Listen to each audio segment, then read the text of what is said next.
करता हूँ। धन्यवाद। डॉक्टर अनिल जैन।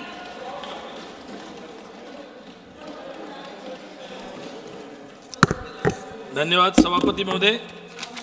मैं national capital territory of Delhi laws special provision second amendment bill 2023 के पक्ष में बोलने के लिए खड़ा हुआ हूँ।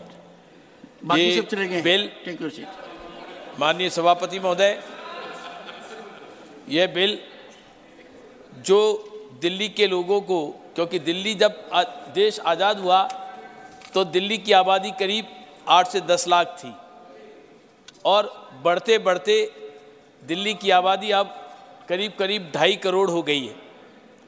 दिल्ली में जिस प्रकार से आबादी का बढ़ाव हुआ है उस प्रकार से उतनी सुविधाएं दिल्ली में पहले की सरकारों ने मुहैया नहीं कराई और लोगों को अनधिकृत रूप से दिल्ली में रहना भी पड़ा। सिविक एमिनिटीज़ भी बढ़ाई और कॉमर्शियल स्पेस की भी कमी रही।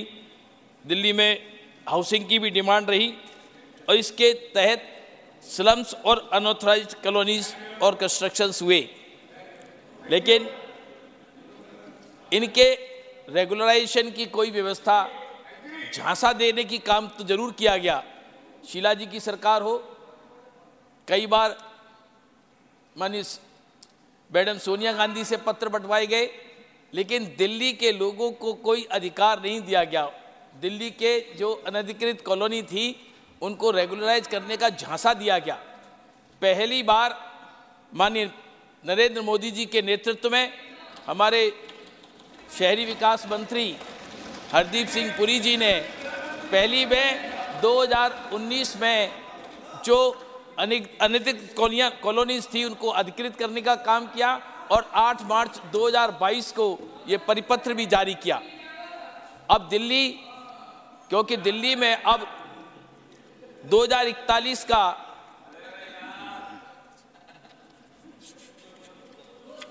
बोलिए 2041 में दिल्ली का फिर से एक नया मानचित्र आ रहा है, उसमें समय लगने वाला है।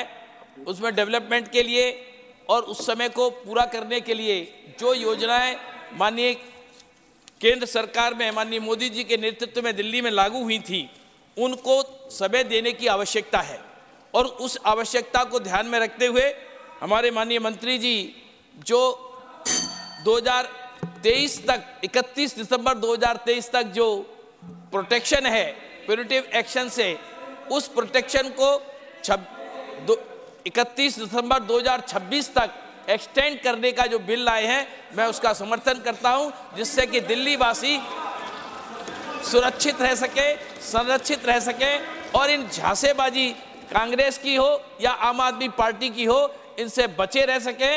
और जो प्रधानमंत्री जी ने, जो हमारे बाकी साथी वक्ताओं ने तमाम योजनाओं का जिक्र किया है, उनका लाभ लोगों को, दिल्ली वासियों को मिल सके। और ये दिल्ली वासी दिल्ली के ही नहीं, पूरे देश के लोग दिल्ली में रहते हैं। ये देश की राजधानी है, इसलिए सब एमपीज के कहीं ना कहीं रिलेटिव समर्थित वोटर्स इस दिल्ली में रहते हैं, इसलिए सबको इस बिल का समर्थन करना चाहिए और दिल्ली वासियों को सुविधा का प्रदान करना चाहिए। बहुत बहुत धन्यवाद।